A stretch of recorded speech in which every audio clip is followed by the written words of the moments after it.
Amen. It's God is just so good. Amen. I don't know what just happened with you, but man, I'm telling you, I feel warmth all in my chest. If you're new to church and you're saying this is weird, we know. You woke up early on a Sunday morning and chose to be here. You might as well go all the way with the weirdness. Amen. It's okay. It's okay. You know, the Bible's full of weird stuff. So we're okay with weird. God is weird enough. We don't need to add to the weirdness, but he's good like that. You know what I love about God is he's not really too interested in my comfort. He doesn't apologize for being God.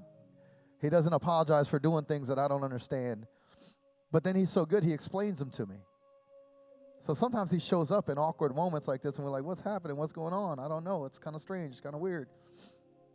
But then God's presence, makes it, a safe space to learn, right? We weren't planning on spending an extra 15 minutes just hanging out. We weren't. But God's goodness makes it okay. Now the preacher in me is in real time calculating, what do I cut out of the sermon so that we can leave on time? But the son in me is okay. I'm not too concerned about it, because I know that a minute in his presence is more profound than 45 minutes talking about his presence. A minute in his goodness is more profound than three note points, bullets about talking about his goodness. And I pray that if you might forget everything that we say or every lyric that we've sung or every sermon that we've ever preached, but if you would taste and see the goodness of the Lord, it will change your life. It will change your life. If you're new to church and you're like, what is that? It is the love of God invading the space. And he's throwing his weight around. And he's saying, Freddie, sit down. I'm not done receiving worship. And he's saying, we're gonna go this direction. We're gonna just dwell and rest in this. And we say, okay, Lord, because he's God, not us. Amen. But I just want to give you clarity. If you're trying to, does this happen every week? No, every week is different. It's weird every week, but it's different weird every week. Some weeks people are healed. Some weeks people are delivered from some stuff. Some weeks people are dealing with things in very personal, private ways. But the truth is, all we ask every single time we gather together, Lord, may your kingdom come on earth as it is in heaven. Because when the kingdom shows up, everything else finds its place. So if you're new to Freedom Life Church, welcome. Thanks for being on the adventure with us. We've been on this journey talking about living water, and I find it interesting that as we talk about the living water, we talk about this idea of a river of life. We're experiencing what happens when you get in the river. You know, I heard Pastor William McDowell say one time, he said, oars don't serve a purpose when you're in the river, because the river decides where it's going to go. And you can try your best to kind of navigate that, but the best thing you can do is put the oars in the boat and ride the current. Ride the wave. And so that's what we've been doing as a church, and we've been riding. And a couple of weeks ago, we saw some really cool stuff happen, and we've heard testimony. Last week, Pastor Kyle preached an incredible message. We heard some more testimony. This week, I actually, the assignment that I felt from the Lord has to do with really an idea of what happens in our gathering is wonderful. What happens in our gathering hopefully gives glory and honor to God. It points people to Jesus. But the most important thing that can happen is not when we gather, but when we scatter. That this is a great place to show up and be encouraged with other people who think like you and who pray like you and who worship like you. But the truth is that we are here to receive a deposit that we could go and spill out, and that it becomes contagious because the goodness of God is too good to be kept inside. And so what we've been talking about is actually being a people who carry the presence of God. Today, I wanted us briefly to look at a passage. You know, this is one of those awkward things about being in church. Hey, Reggie, would you help me real quick? I don't got anything hanging out. I got bats in the cave. I'm good. I was crying, and all I can think right now is I got a big, something, evidence of the move of God. Hallelujah. I just want to be on. I'm good? All right. We got HD cameras. Okay. Thank you. It's weird because God does supernatural stuff, but he does it through normal human beings. So I'm up here listening, like feeling like God's telling me all this stuff, and I'm just like, okay, Lord, I'm going to listen to you. And all I can think is I got a big booger hanging out of my nose. Don't make more of the man than you should. I wrestle with insecurities just like you. In fact, this morning in pre-service prayer, I was right over there, and I'm realizing all these insecurities have been running through my mind in the last couple of weeks while we're seeing the goodness of God poured out. There's something about getting so close to the presence of God, it actually reveals the insecurities of your humanity. And I believe it's because God wants to do an exchange. He's saying, listen, as you draw closer to my presence, you're going to realize how frail you are, but that's okay because I'm teaching you that I'm enough for that frailty. And I don't need you to be all cleaned up and put together to demonstrate my glory. What I need you to be is dependent on my glory. It's a beautiful thing when you come to the end of yourself and you realize God is more than enough. And I think that we're in a tension right now because I've been very heavy-hearted as I've been looking at what's going on around our country and around the world with the church. And I've been talking to our staff about that. I've been praying about it. It kind of spills out a little bit. But the truth is, I feel like we have become a society that makes much about men and women of talent as opposed to much of the presence of God. I will fail you. I will let you down. It is the goodness of God reflected in us that will never let us down. And as we deal with humanity, we see this idea of American Christianity, the idolatry of celebrity pastordom and celebrity worship pastors and all this stuff. It's coming to a halt. It's falling like an idol before us. Part of me wants to blame the people, but part of me wants to blame the institution, but part of me has to realize that we're all human beings. And when human beings begin to forget that it's only the glory of God which leads to repentance, we are all setting ourselves up for disillusionment. Why do I say all that? Because we're going to look at a passage that deals with the ceremony of humanity and the transformation of the kingdom.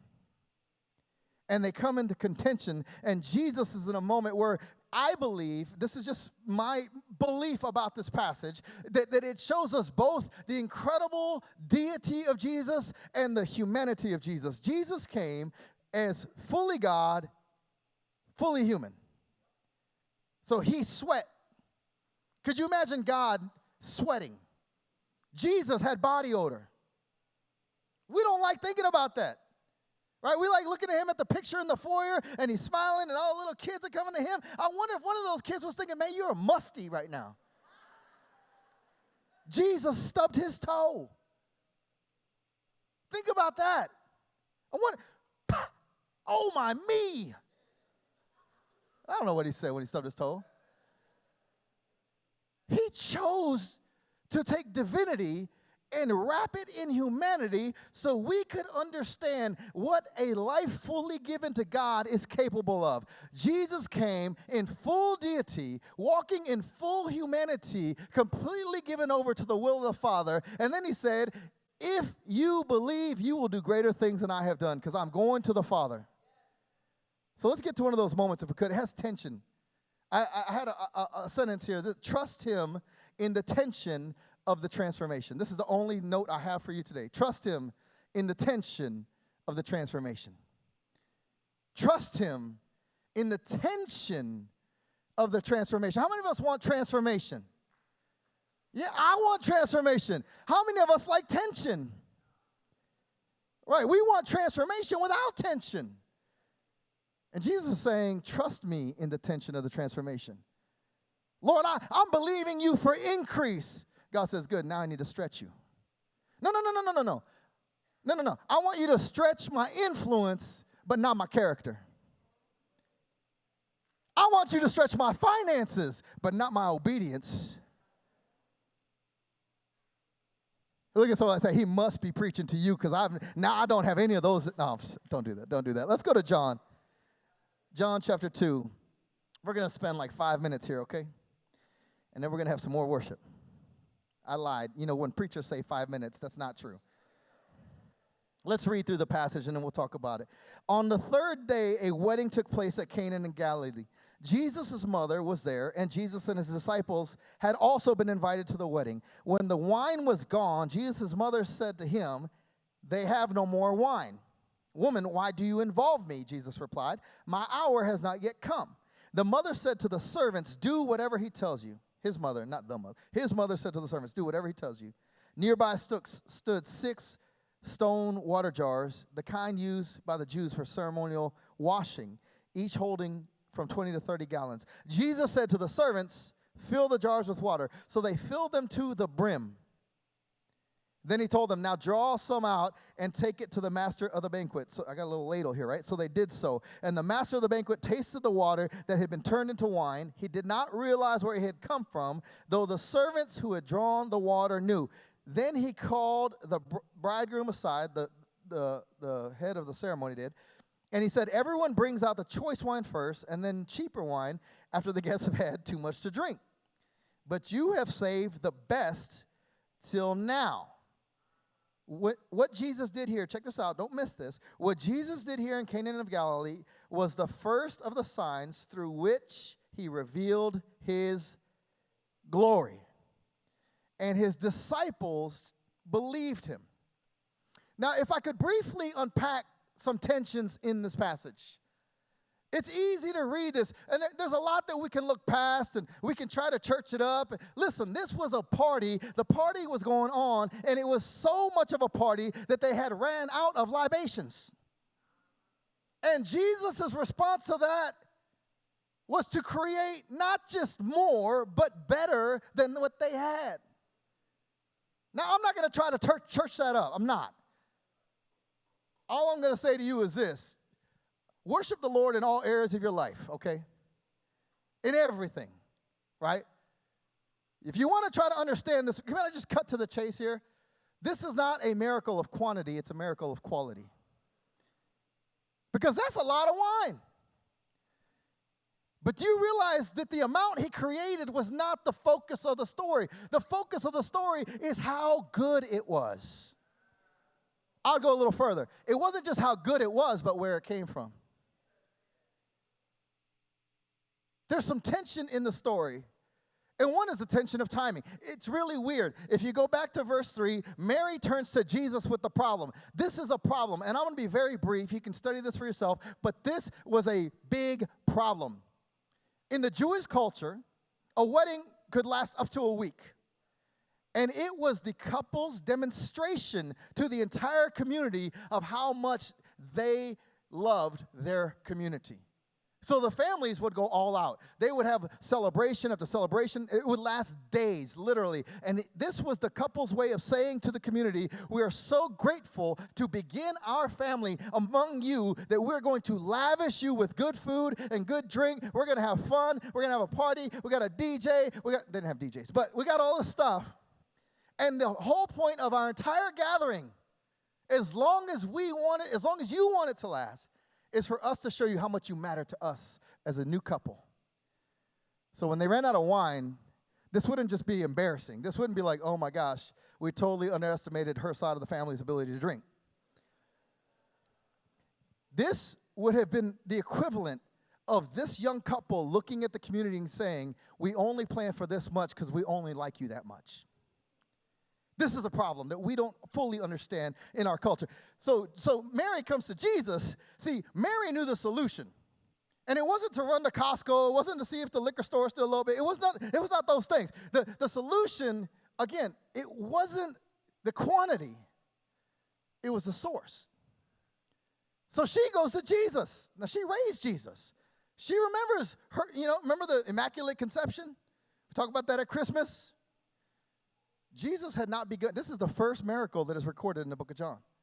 What's fascinating is Matthew, Mark, and Luke all focus on the genealogy of Jesus. They focus on establishing Jesus as the son of David, as the lineage, the rightful heir of the kingdom through Joseph and Mary. John begins his gospel very different. In John's gospel, chapter 1, he says, "In the beginning was the Word, and the Word was with God, and the Word was God." In John 1, verse 14, he says, "And the Word became flesh and made his dwelling among us." The Word became flesh. The presence and the dwelling and the glory of God put himself into a human-sized serving so that we could taste and see the goodness of God. This is the lineage that John gives us. In John chapter 20, he says that there are all these miracles that are recorded. He said, in fact, there's more miracles than that can be written down. But these were written down that you may know Jesus is the Son of God, that he is the Messiah, and that by knowing him, you can believe in him and have life in him. That's John chapter 20. He gives us kind of the highlight reel. But this is the first moment. And in the first moment, it gets really awkward. There's tension of timing. The tension of the timing is this. Jesus' mama came to him and said, hey, there's a problem, and you need to do something about it. And Jesus said, okay, mama. No, that's not, what did he say? He said, first of all, he said, woman.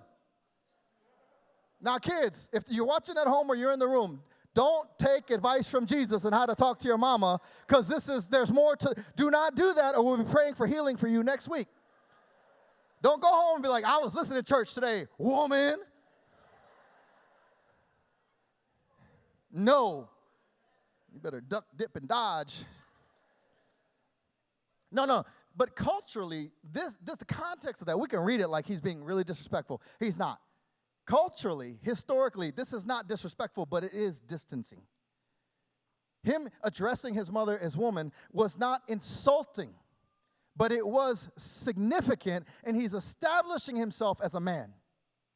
He is saying, kind of in a nutshell, and this is kind of a loose interpretation, so please study this for yourself, but literally, it's kind of like the posture of saying, I am coming in, I'm 30, I'm in my adulthood now. I respect you as my mother, but I have an assignment. So instead of calling you mama, I'm going to say woman, signifying I am fully a man now. Stop fixing my hair. Right? Like, stop. No, don't do that thing with the saliva. That's gross, Mom. He's establishing a new way to relate to her, in that I'm not going to run and do everything you tell me because I actually have a divine appointment. But there's also a tension here because it is his divinity wrestling with his humanity. He was fully God, but he's still fully human. And being fully human, he's got a mama who raised him and changed his little diapers. And there's a tension here because he's growing into his ability to be obedient to the Father while also learning to relate to the mother in a new way. He says, my hour has not yet come. What's he talking about? Well, there's a situation here. I'm not going to preach it because we're going to preach it next week. But if you go back to John 2, verse 1, it says that it was what? The what? The third day. On the third day. On the third. What does that make you think of? On the third day. The Son of God, when there was no hope in the situation. We were out of chance, out of hope, out of celebration, but on the third day. And Jesus said, I don't want everybody confused. This is a third day, but not the third day. This is a third day. And there's this tension because he says, my hour has not yet come, because he has come to fulfill something people have been waiting for 400 years. They've been waiting for deliverance. They've been waiting for the Messiah. They've been waiting for the answer to the oppression that they've experienced, but they've been looking in the wrong place. So when people are looking in the wrong place and you do the wrong thing at the wrong time, they might assign the wrong motive to that action. So he's got this divine appointment, a fulfillment of something that has been long waited for, but he also understands, I'm at a wedding. Do you know what the Jewish culture imagined the coming of the Messiah would be like? A wedding.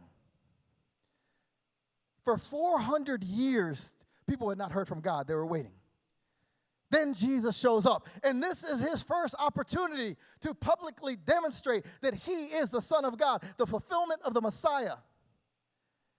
But he also knows these people are ready for something, and if I do this, they might misunderstand it. That still happens today, right? God does something in church one week. We're like, oh my gosh, that was incredible. Let's go back next week and see if he does it again. And God's saying, it's not about this, it's about the glory. And the problem is when we decide what the glory looks like, well, that means that everybody's got to be falling out at the altar, or that means everybody has to be crying or has to be shouting. And if that doesn't happen, then God didn't show up. And God is saying, don't get it twisted. Let's go a little further. Can I just make this point in case I run out of time? What's the name of the couple that got married that day?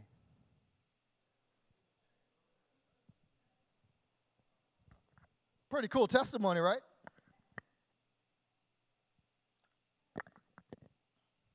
Did y'all catch their name? It's got to be in there.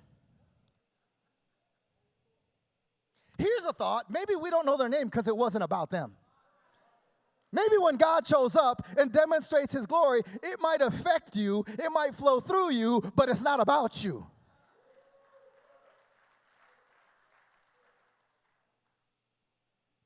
Everybody still here? It wasn't about them. It was about Jesus. We don't know their name because he was there. He solved the problem. He didn't ignore the problem. He solved the problem. But the problem wasn't the point. The point was the glory of God being revealed on earth as it is in heaven. That's what John chapter 1 tells us. God will show up for you. He will heal you. He will provide for you. He will deliver you. But it's not so that you can be more impressive. It's so that he can be more impressive. Actually, he can't be more impressive. It's so that his glory can be revealed. So that there's something that you've tasted. And you know when that matters? When you actually share it with somebody else. When you've tasted the goodness of God and he's done something completely supernatural in your life and no one else can take credit for it. You can't take credit. Your friends can't take credit. Only the Lord can do it. And you say, hey, listen, I know that you don't know where this came from.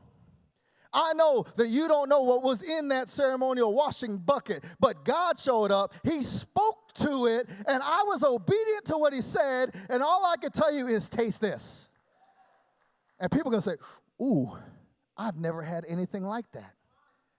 That's special vintage stuff right there. That's that 2,000-year-old blood of Jesus. What can wash away my sins and change me from the inside out? Nothing but the blood of Jesus. That's the wine I want. The wine of the new covenant, his blood shed for the forgiveness of sin. You see, you and I know what was in that cleansing bucket. We know the filth that abided in there. We know what we walked through in life, and we pulled that ladle out to wash off. How many of y'all know that when you get to the elements, there's another tension? The tools are attention. The tools are attention, because everybody who came to that wedding would have gone to that same set of buckets, and they would have pulled water. They had to fill it because the water had been taken out.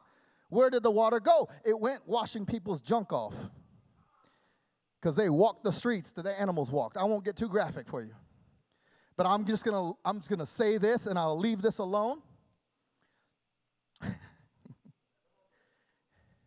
I'll just say that when I go to the bathroom,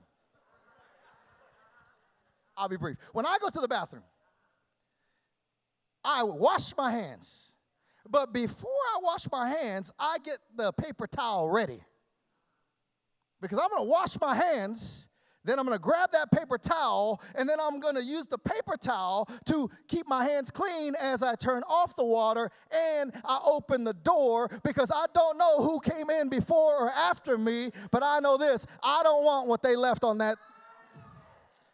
Then I hold the door and I throw. You're welcome. Kids, you're welcome.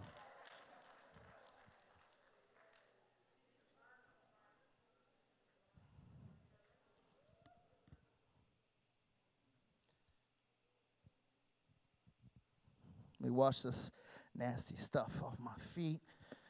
Wash this off my hands. And let me put the ladle back. Oh, I'm glad he's done. Let me wash this nasty stuff off my feet.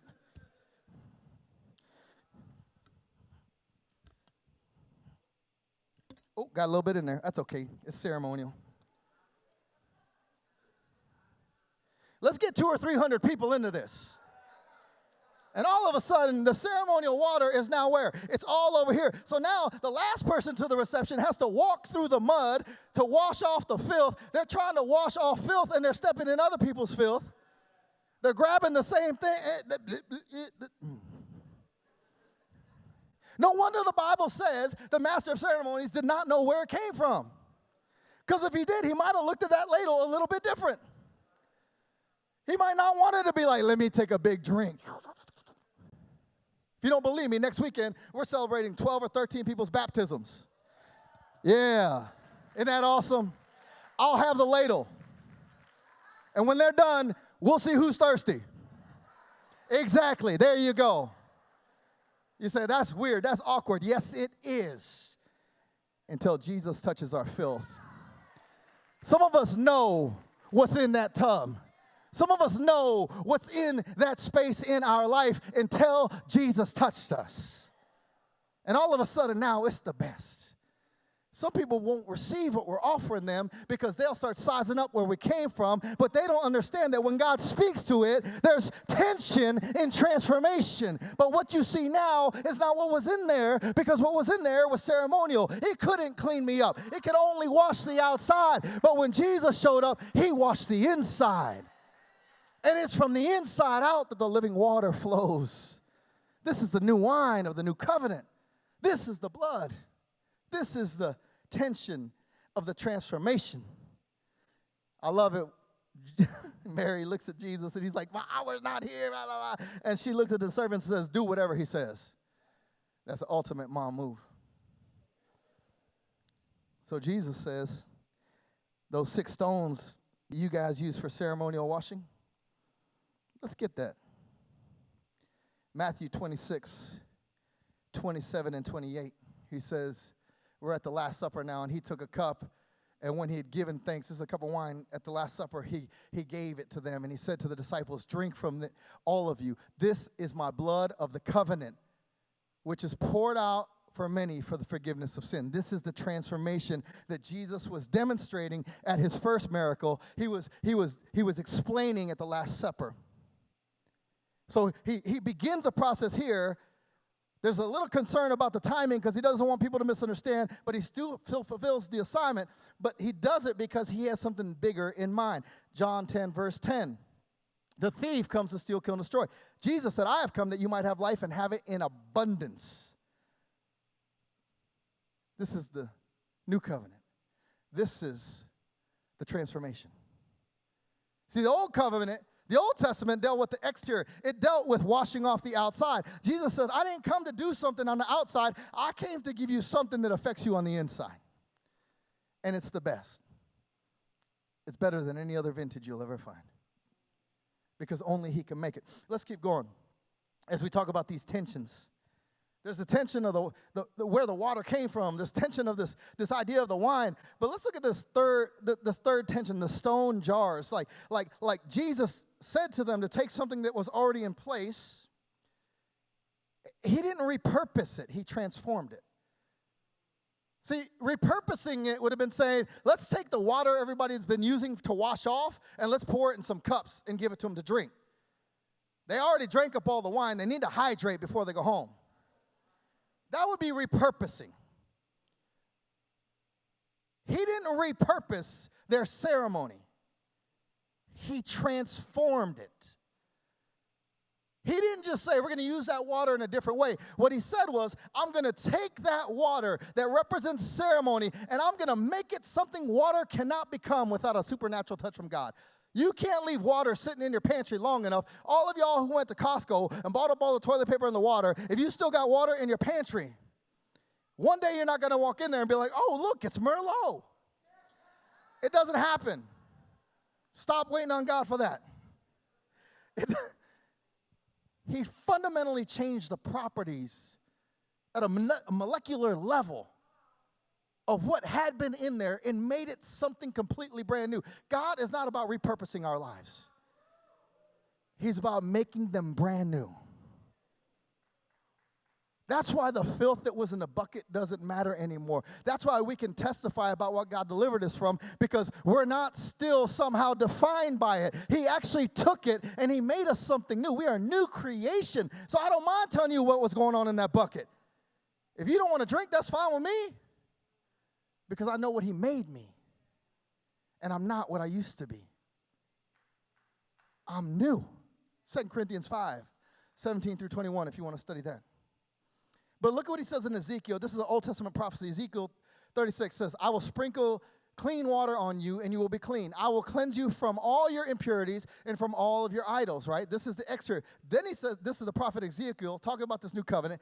This is what he says. I will give you a new heart and put a new spirit in you. I will remove from you your heart of what? Stone. And give you a heart of. So he's going to remove the heart of stone, give you a heart of. What in the world are we talking about here? In the Old Testament, did people walk around with hearts of stone? Could you imagine going to the cardiovascular appointment with that? How's my blood pressure? Concrete. How's my pulse? Consistent. What is he talking about? Well, as you understand Old Testament prophecy, you have to compare it, just like you do New Testament, but with another one. Let's go to Jeremiah 31, verse 33. This is the covenant I will make with the people of Israel after that time, declares the Lord. I will put my law in their minds and write it on their hearts. I will be their God, they will be my people. Now, hold on a second. So we had a heart of stone in the old covenant, a heart of flesh in the new covenant. Now God, can you back up to the slide before that for me? Now God is talking about writing where?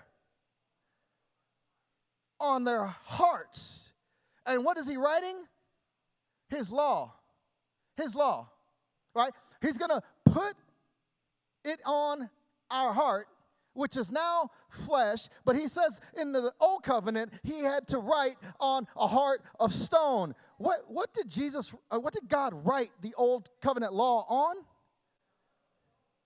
Stone tablets. What was this water basin? What was it made out of? So the ceremony was contained in the stone, and it was okay for cleansing. It was okay for washing the exterior. But one of the things Jesus came to do was fulfill this new covenant, where he said stone is not enough to contain the new covenant. What I need to do is extract some from that, and we don't know when it turned to wine. All we know is the servants were obedient. We don't know that they looked in there and they're like, okay, we're good. All we know is Jesus said do it, and they did it. They filled it to the brim, not just part way, but all the way. Take it to the master of ceremonies. Here you go. We don't know when it turned to wine. All we know is that these servants were fully obedient. If you want to see a move of God in your life, don't do partial obedience. How about full obedience? We don't need to wait for the evidence, God. Once you increase the account, I'll increase the giving. God just said, just trust me. Full obedience. God, when they apologize, then I'll forgive.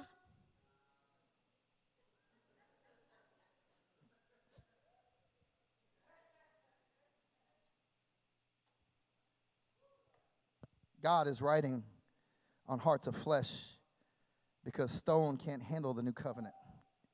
It will break. But a heart of flesh can handle the hand of God writing in the blood of Jesus. You see, the heart of flesh handles blood. A heart of stone can't handle blood. It's a heart of flesh. You want to talk about stone and what it's incapable of stopping or containing, well, you got to come back next week and hear Pastor James. Let me wrap up. The last tension that I want to talk about. I told you I lied when I said 5 minutes. I'm not lying this time.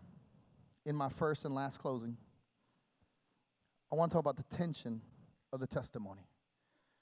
If I could have 35 seconds times 4. Here's what's fascinating about this. This is Jesus' announcement to the world. Messiah has showed up. You with me? He made enough for everybody. He had a portion drawn as evidence for the master of ceremonies to drink it. And then the story stops. You know what we don't read? We don't know what happened after that. Just like we don't know the couple that was getting married, it wasn't about them. We don't know, okay, what did they do with all that wine? Did they give people a little to-go box? We don't know anything other than the quality of what Jesus did. And that a portion of it was presented to somebody as evidence. Do you know who knew what happened? The master of ceremonies did not know the miracle. It tells us he didn't know where it came from. The servants knew. So who saw the miracle? Who? Servants. Now, everybody might have been a recipient of the miracle, but not everybody observed the miracle. We don't even know that they understood it. Two groups of people experienced the miracle. The servants in the kitchen doing whatever the Lord asked them to do, and the disciples. We know that because John 2 verse 11 tells us that the disciples believed. The people closest to Jesus, not the people out there on Front Street, not the people jumping up and down, shouting hallelujah, we have more wine. It was the people being obedient. What does it say in verse 5? Mary says, do whatever he says. Do whatever, she says to the servant. Verse 7, what did Jesus say? He said, fill the jars with water. So they filled them to the brim. The brim, you know what the brim is? The brim means total obedience. Total. It's okay, that's enough. I'm tired of carrying water. They said, he said fill them, we're going to fill them. Till they overflow to the brim. There's no more space. And then look what it says. I love these three words right here. I hope you didn't miss them the first time in verse 8. Now draw some out and take it to the master of the banquet. And here are the three most important words in this whole thing. They did so. They did. Some of us are waiting on a move of God, and he's still waiting on our obedience.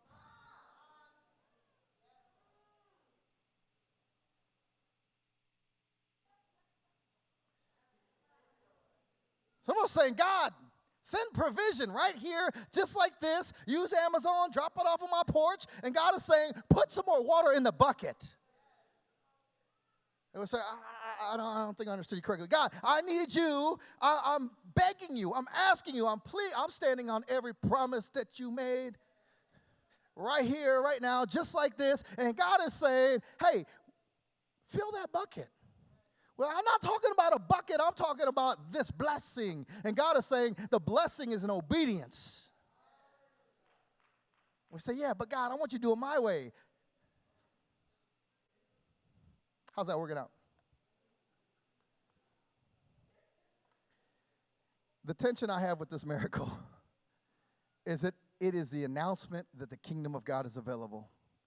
And the only people who actually saw it were the ones close enough to Jesus to be obedient to his instruction. But then someone else got to taste it. God is doing stuff in your lives. Can I tell you, he's doing it in your life. And he will do it through your life. But it's not for your glory, it's for his. And do you know when that happens? When you actually let someone else taste and see how good God is. Each of you is being invited to take what God has done in your life and share it with somebody else. So with that said, I'm going to invite y'all to stand with me, please. I promised you I only had one closing, and that was it. Let's stand together. Somebody near you is asleep, say, wake up. You could still catch the blessing. I want us to do something right now. Don't just get distracted. Don't run out of here. If you're watching online, stay. Just hang right here for just a second.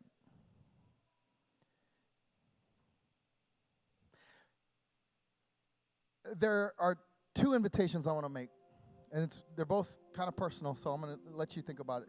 The first is for all of us. This is just homework. We have homework. You could just say, we got homework. Go ahead. Just like any class, you don't want to miss the homework assignment, right? But this one won't be graded. It's between you and God. But I have prayed about it, and I do believe this is an instruction for God for all of us. We're not going to do a group exercise today. We're going to do an individual reflection today. And during this first worship song, we're going to actually do a couple songs. We got time. Our prayer partners will be available if you need help processing through this, or if you just would like prayer for anything at all, they'll be available. But during the first worship song, I'm going to invite you to pull out your phone or pull out a notepad or a Connect card, something to capture. And I want you to invite the Lord to show you what testimony he's inviting you to share with somebody. And then to ask him to show you who it is that you're supposed to share that with this week. Who, first of all, what's in the cup that he's done in your life? And then, who has he uniquely positioned you to share it with? You can share it on social media if you want. That's fine. I'm talking about a one-on-one conversation where you carry the goodness of what God has done in you, and God says, this is who I want you to share that with. And you actually take it to them this week, and you say, hey, I was praying, and God actually put on my heart to share with you something about what he has done in my life. And I just wanted to offer that to you as an encouragement, and I just wanted you to know that God is good. And that, if you're watching online, if you're in this room, that's all of our homework assignment. Don't worry, it won't be graded. It's just a challenge of personal reflection. Because we can all get together here and taste and see the Lord is good, but you know, there's a world desperate out there for new wine. They're desperate for something that can satisfy their spirit, and they've tried stuff that has satisfied their flesh, and it has failed. It's the cheap stuff. It's the stuff that is meant to pacify and nullify, but this is what is meant to transform. It's the goodness of God. It's the presence of God. It is the cup of the new covenant. And this is my second challenge. I was praying, and I felt like a prompting that perhaps there might be some of us that we gather together at this church, but we have not been celebrating in the Lord's Supper because we have felt unworthy. Or maybe we just weren't here last week when we had communion, and I just wanted to offer to you to let this moment be the moment that lie dies. If you are in Christ, you're not who you used to be. God has made you a new creation. And you are as welcome to the table of God as anybody else in this room. And if you've been holding back, or if you've been kind of letting that moment pass you by, I'm going to invite you during our time of response, if you haven't just tasted the goodness of God, we've got baskets here and here. If you want to just come grab a communion element, and you can take it back to your seat, you can take it right here, you can do whatever you want to do.